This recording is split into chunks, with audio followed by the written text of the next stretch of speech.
Hi everyone, and welcome to this new video. Today I will show you how to declare libraries in the Flow Plus application. In a previous video, I showed how to add in Cubase and the Vienna Ensemble Pro, the new library, and in that case I was using the Spitfire Abbey Road 1. And in this video I'm going to continue the work by adding one track from that library in Flow Plus. This video described the manual process of adding libraries, which is much easier than the previous way of coding with Lemur, but still requires some work to be done in JSON configuration files. In the coming weeks, I will release some new products to generate all this data programmatically, so keep an eye on my store and subscribe to my channel to be informed of any news. When you purchase the professional version, you already have a lot of data that you can reuse. Let's say that probably 50% of what you need is already there. In this video, I'm not going deeper into technical details of how the JSON are built or the specification of those files. For this, you can just navigate to my website and go to the documentation section and check this post, Flow Plus Technical Documentation, that explains in all details the content of the JSON file and how, for example, you could change things like, for example, you could change the color of the folders from this attribute here, the name is here, and so on and so on. So here is really you got all the details you need to understand the coding which is behind Flow Plus. So when you purchase the Flow Plus, you actually get a folder which contains already a lot of data. Here it is. And here, as you can see, you have all the articulations which are used in the form of files. You have all the expression maps. Each of them is one single file. To build your new library, I suggest that you create a new folder, that you give it the name of the library you are creating. And inside you create this folder structure where you have all those different pieces. So articulations, expression maps, faders, folder, instruments, libraries, tracks, and vendors. And you make sure that there is nothing inside. This way, actually, what you're doing is that you are creating a separate folder with all the content that is needed to manage that library.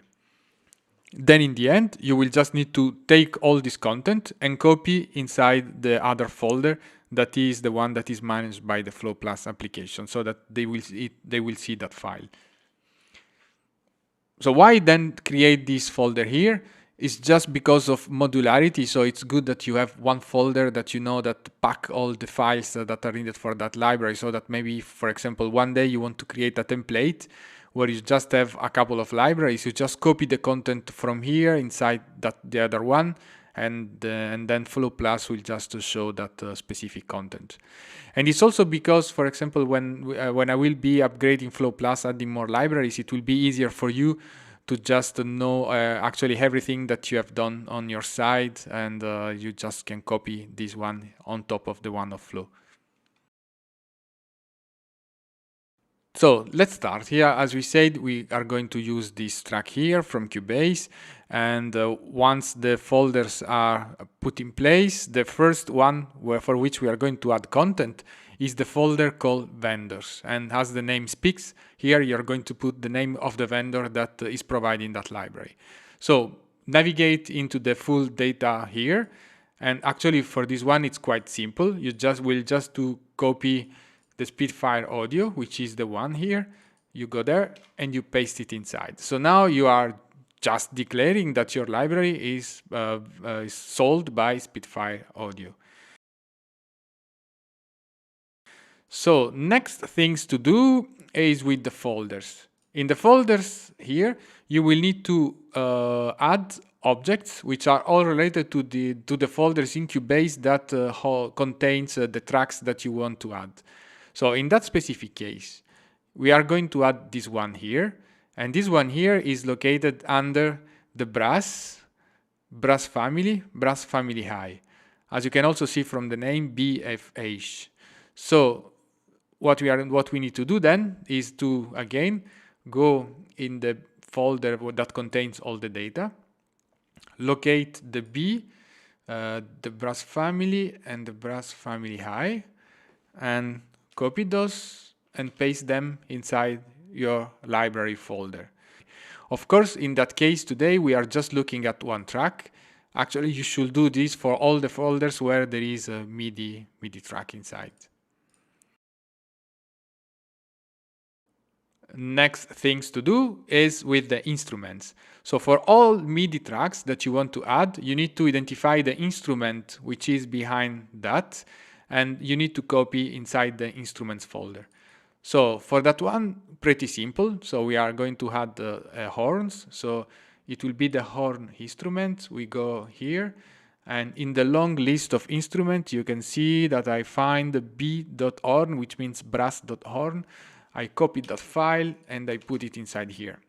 So now we have just declared that there will be a horn instrument in our library.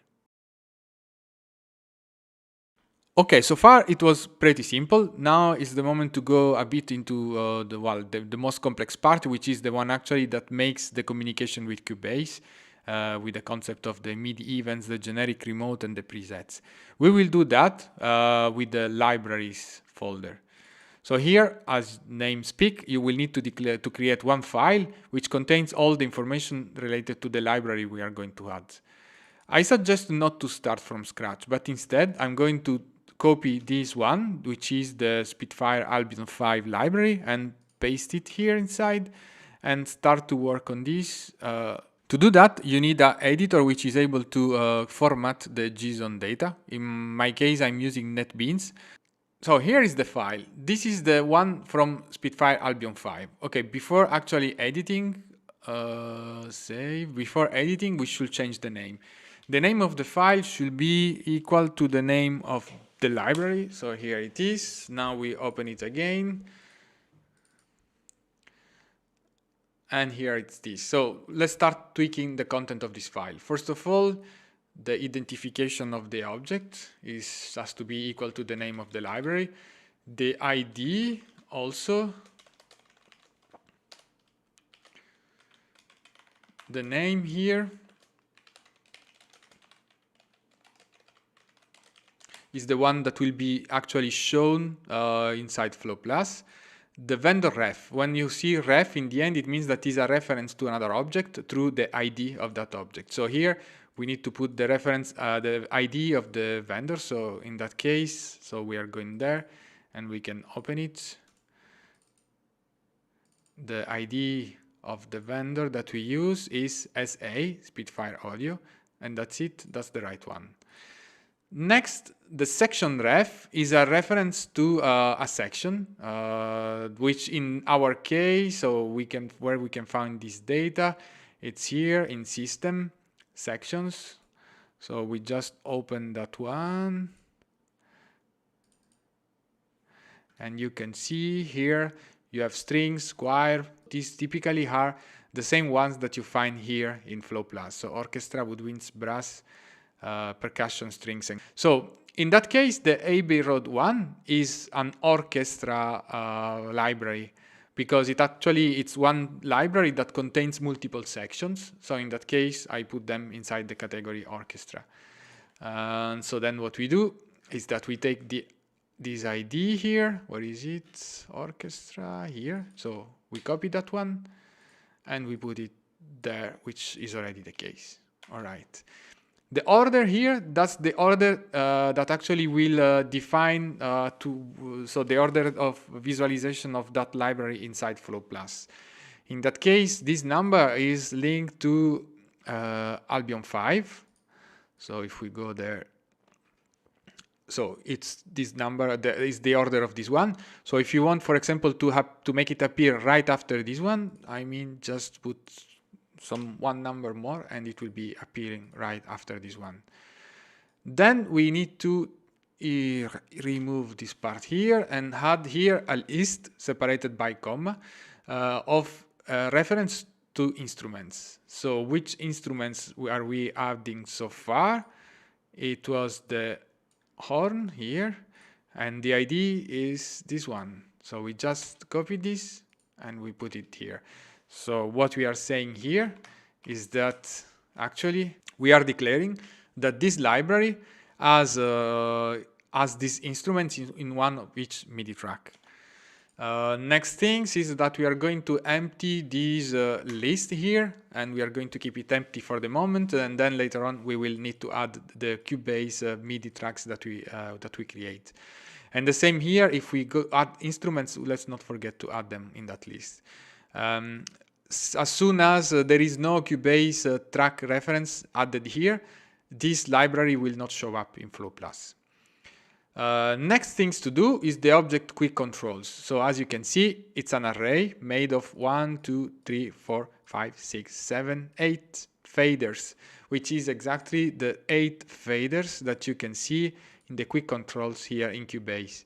So these are always in Flow Plus, these are standard and are always set to certain values. The only one that might change from a library to the other are those ones, because it's so we have the CC22, CC23 and CC24, which in most of the library from Spitfire Audio, this is the close, the tree and the ambient mix, but it's not always the case.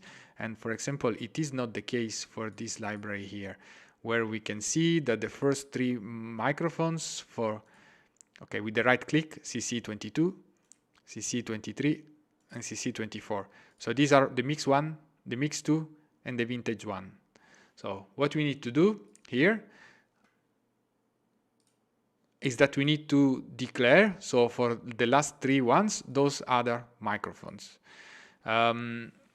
So as you can see here in the quick controls, you have an attribute which is called fader reference.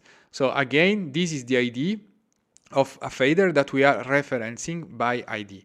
So we need just to make sure that all those are also in our folder. So how to do that? Let's go in the database here. You can see there is a folder called faders. And let's go in that folder and look for all those ones. So we have the CC1 dynamics, and here it is. We have the CC11 expression. We have the CC21 vibrato, and here it is. We have the CC10 pan, and here it is, and the CC7 volume, and here it is. And then we have, okay, let's start by copy those things and put them inside the faders folder of our library. So here it is. And then we say that for the microphone, we don't want to take the close tree and ambient. That's not actually how it works, but we want so the mix 1, mix 2. So let's see first of all if those already exist, or otherwise you will need to create them. So for the mix 1, you see that you already have it here. So CC2, and so we can simply close it, copy it, and paste it here.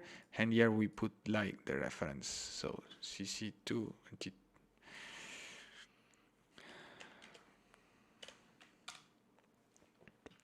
Let's see if it's the case also for the 20. Yes, it is here the case. So I just copy the name and put it here, and just do not forget to copy and paste it in my faders folder. And the last one, it was the CC24 vintage. So I see that this is not there. So what we need to do is to create it. How to create a new object? It's very simple. I do suggest to so copy and paste it, change the name to be the one. Okay, let's be careful here. The -f needs to be at the end. So here it was CC25 microphone underscore vintage 1. So check out sorry, that is wrong. So check out the technical specification to see what does it mean, the naming convention. And just now that we can open it here. We can start to modify. So this is, no, this should be 24M vintage 1. The same should be here. This is the name that will be shown in Flow, so we are going to take a nice name. The control change is the 24. The default value for this one is 0. And then it is a microphone, true. That's all you have to do. So now what we have done, what we can do, we can come back on our library there and we can say, so this will be 24M vintage 1. And we are sure that when we are adding this reference, that there is an object that exists that has the same name here and the same name here. Okay, so that's fine. Now we need to tackle this part, which is probably the most complex one, which is actually the one that requires also some work done on Cubase. I explain you what. So here, as you can see, when, for example, you have we have actions that are linked to a specific object. So if I say here, Spitfire Albion 5, okay, let me take one that is here. Spitfire BBC, where is it here? I want to hide it. So if I click here on hide, you will see that the BBC Trumpets A3, which is here, will simply disappear.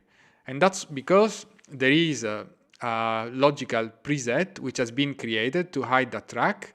And through the actions that is clicked in Flow Plus and the generic remote, we invoke that preset.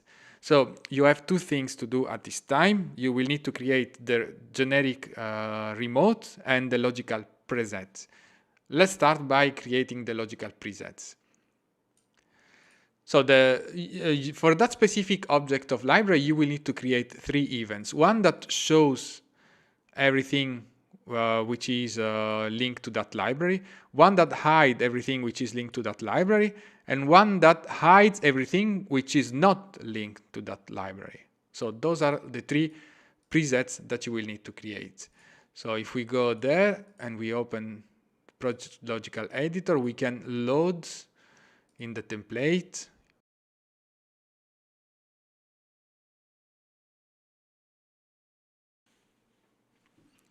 And you can see that the content appears. So what you need to do now is that for that one, you need to change this content here and you put the right value and you save it. So in that case is this.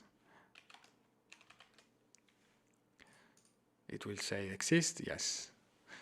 So now what we have done, we have saved this generic remote, and this generic remote is going to show that track. And you will have to do that for all the 3 that are declared here. So do for the template of the show, of the hide, and the filter not. In the end, you will see that you will have created all those generic remotes. So here they are. And I highly suggest you that you copy them and you put them outside of the Flow folder in like your custom folder, like I already did here, so that whenever you receive an upgrade from Flow, even if you remove the content of that folder, it will not touch what you have already done. Okay, once you have created all the generic remotes that you need for your new library, which in this case, as I said, these are 3, so the show, the hide, and the filter not, you will need to instruct the generic remote to be able to trigger that specific action when there is the button on Flow Plus which is clicked. How to do that is through the generic remote. So go in Studio Setup, Generic Remote. Actually here what you need to do is to go in the generic remote that is set with the flow 1 out and create 3 new entries, so 1, 2, and 3. So, and then you can name them, so with the name of the action, for example.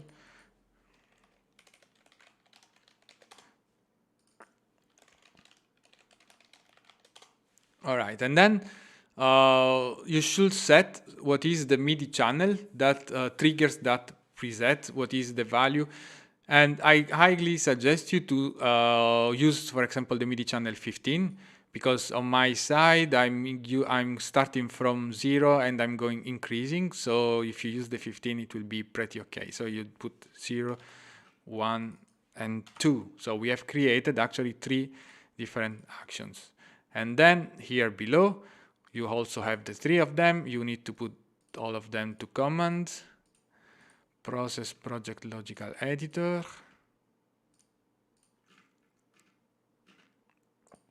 And then here you choose the action which corresponds to what you want. So that was the show, and then it is. That was the height, and there it is. That was the filter nodes, and there it is. Apply, and the game is done. So now you will have your generic remote, which will react to those buttons here and trigger the logical preset. The final things to do, of course, and we need to again reopen that one. So let's put it here, is to map those with flow. So we say that the show is on the channel 15.0. So here we are going to put channel 15 value 0. The height is on 15.1. So here I'm going to say 15.1. And the filter node is 15.2. All right, everything is done for the library. So as you can see, again, we just set some basic things, and then we have added the new faders. We set up the quick controls, and here we have created 3 different logical presets. And in generic remote, we declare the value and the MIDI channel that triggers that, and we have set it right here. The next things to be done is to create a new track. In that case, we are going to create a new track for this one here. So again, I will suggest you to just go here in the data tracks and take one of them and copy. So we are going to, for example, copy this one here. We put it there, and now you can edit. All right. Well, again, before editing, I should change the name of the file, which has to be equal to the track here. Well, okay. And now we can edit.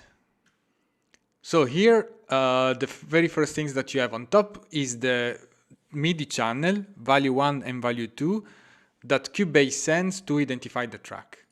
How to see that? It's simply here. Every track has a MIDI sense, and in the MIDI sense you see that there is a MIDI channel set, and then there is a value 1 and a value 2. And this identifies the track. So in Flow, I'm using again number from MIDI channel 1 going up. So I highly suggest that when you do your tweak, your custom code, you just go, for example, for the 16, so that we avoid clashes. So in that case, I'm keep on using the 1. So here we say that this is 1, 403. So here I'm going to say this is 1, 403. Voila. So now we know, now when we receive that message, Flow Plus will know that this is exactly the type of object that it will have to be received. So what we are going to do here, first of all, we change this one. We change here the name in Cubase. It has to be equal to the name of Cubase. Here the name. Okay, so there is, don't forget that there is a space before. So here is just the name like that without the folder, and here is the ID. And typically the convention is that the ID never have spaces, but instead you have an underscore. That's it. Then the library reference, again, if we look at the library, the ID was this one. So we are going to put this one here. The reference of the folder that contains the MIDI track can be found here. So it's this one. So you just copy and paste it. This is the order that will show the track inside the list, so this you can tweak it later on. And then you have the mix and the faders, for which it is exactly the same principle that we have already seen before. So you need to have one fader object for each of the object that you declare here, and then here you put the ID. So in that case, we are going to use the faders, so the microphones that are there, so mix 1, mix 2, vintage 1. We are going to do only the first 3 ones. So, okay, this one was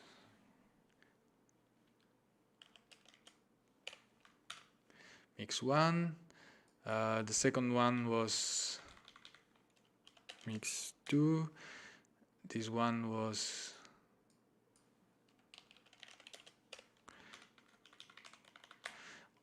all right. And I already know that those 3 are part of my faders here, because I already did that before.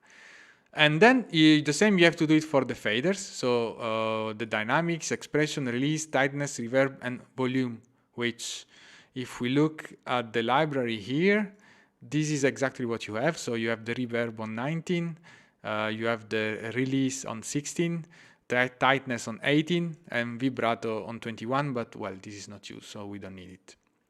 So let's just make sure that also all those ones are part of our database here. So we go in the big one where you have everything.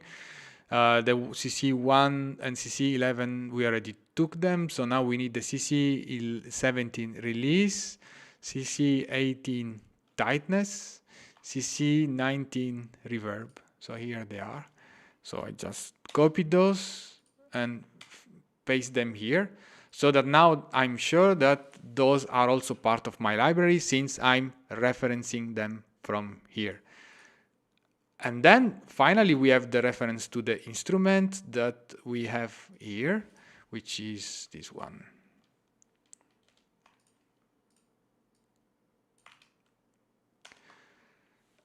And then last things is also on the MIDI events. It's exactly the same concept, but for example, for the track, you can see that now there is only one. You don't need to have 3. So you have to do exactly the same thing. You have to go in Cubase. You have to go there. Where is it now? No, sorry.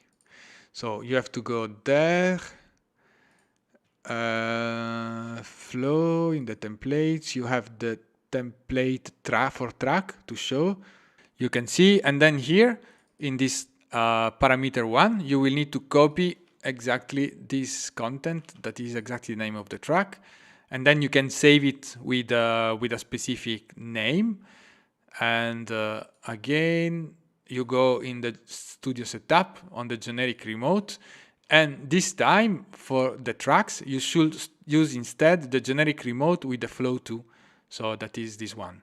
And again, just create a new one, add a new polypressure, and maybe start from the channel 15 and then reference that generic, that logical preset, exactly like we did for the folders. And last thing to do, copy this ID of this object. And now we can go back in our library, and we can say in the Cubase track reference, we can add this one that says my library is actually composed of this MIDI track. And that's already the first step, so we can already look at what does it brings. We can now go here, we can copy the full content of our library, and we can paste it inside the data folder of Flow Plus. All right, so some files will be replaced, of course, because we know we are using the same. I'm now stopping Flow Plus, adding it again, and now you will see that in the list of libraries, I have Spitfire Abbey Road 1. And since we build also the all the actions of the generic remote, you will see that they will react. So again, let's open everything. So now with that button, I'm able to show only what is related to this one. And then also for the instruments, okay, there were no new instruments, but for example, if now I filter and say, show me only the horn, the track is there. And then also on the MIDI tracks, if for example now I filter with the content of Spitfire Abbey Road 1, you can see that my MIDI track is here. And now the last things that remains to do is the setting of the expression map. To do the expression map, you first need to have an expression map which is being created in Cubase here, and then so you just need to create yet another file. As you can imagine, there is a folder here called expression maps. So again, just go in an existing one, copy and paste it inside here. Give it the name that it should have for this expression map, and start to edit it here to modify. So that is the ID of the expression map. So this is the ID of the expression map, which is the same here. This is the name where you can have something without space. And then you have slots. Each slot identifies with one of the slots that you have here in the expression map. So for simplicity in this video, I'm going just to create maybe 2 of them, and then the rest it will be exactly the same. So as you can see here, they already have an order 1, 2, 3, 4, 5, 6, 7, which is the same order that you need to put here. So 0, 1, 0 stands for 1, and 1 stands for 2, of course. You have a color. Actually, this is the object. You see, it's a list separated by comma. Then you have the color, which actually is the one of the color that is available in Cubase. I think it's from 1 to 16. And then you have the output mapping that says how this expression map will be triggered. Where actually, I think in the next version, I'm going to make this part optional, because you might, for example, not to spend time editing those things. So if you do not want to do that, maybe just leave the value that is there. It will not have an impact. Otherwise, you can go and you can check for each of them which is the right one that is triggered, and you can set it here.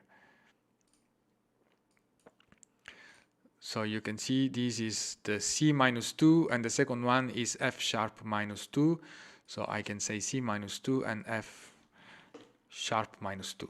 And then the articulations ref, it's again a reference to an articulation. In the data folder, so you can see in the articulations, you have a long list of articulations. Those are like 900 articulations which are already there. So you probably will not need to create a lot, because a lot are already here available.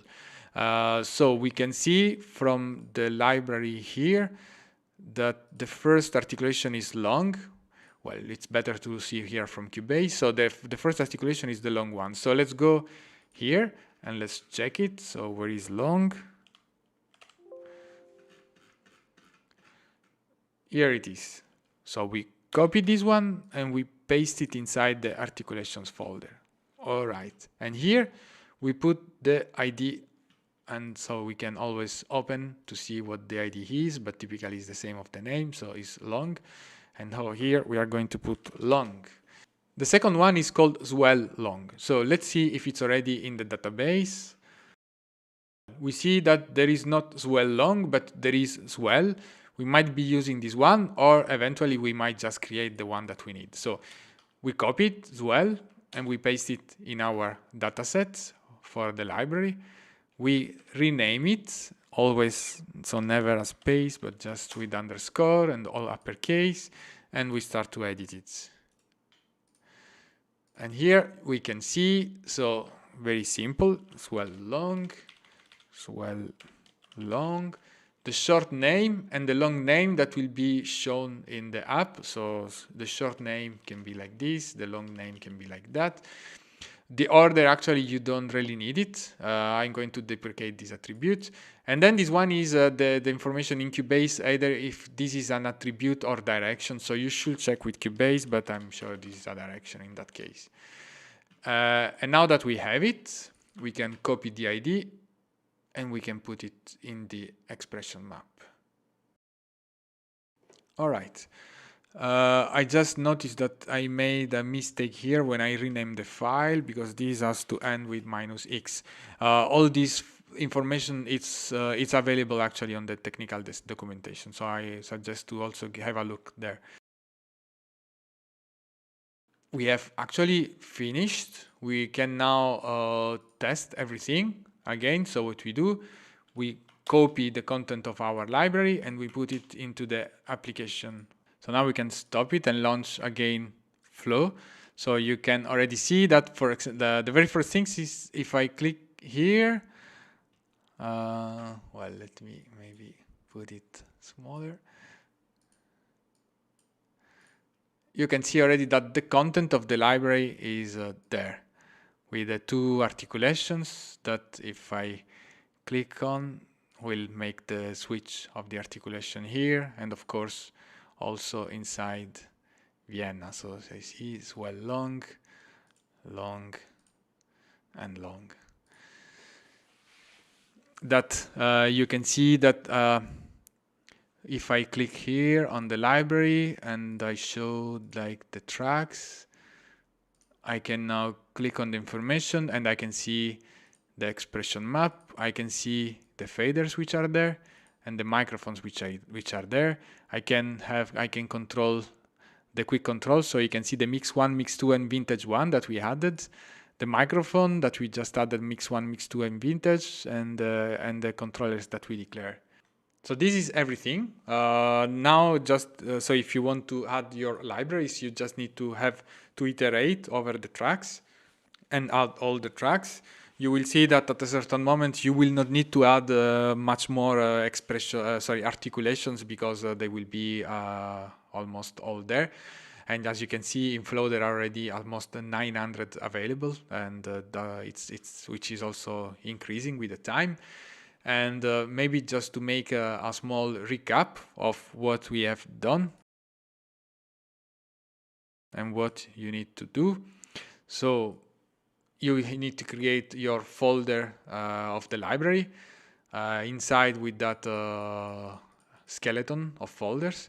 Then you start by copying or creating the vendor one. Then you continue with the folders, adding all the folders that contains your MIDI tracks. Then you continue with the instruments, adding all the instruments, or of course creating all the instruments that are part of your MIDI tracks. Then you continue with the libraries, and then here you edit the library like this, where you have the quick controls for which you will require to copy also the faders, and you have the MIDI events for which you will need to create 3 different presets and add 3 different entries in the generic remote. And then after you have done this, you can do the same with the tracks and create one track file per each track that you want to add in your library. And so also this is very straightforward. Those are all the faders that you also need to copy. This is just one MIDI events. And when you create a new track, just make sure that you also reference it here in the Cubase track reference, and also with the instruments. And then in the end, you create also your expression map here, for which you might need to create new articulations or just reuse the ones which are already there. Okay, that's everything you need to know on how to customize Flow Plus. Be aware that actually I'm working on some products to make all these work done programmatically, so with just one application that create all those things with just one button. So if you are interested, if you are like one that plan to add a lot of libraries, then probably you will be interested in this application. But if you are just trying to add 1 or 2, I think you can perfectly do that with this manual process. So thank you for watching, and don't hesitate to come in the community, share your idea, and leave any feedback. Bye bye, and see you in the next video.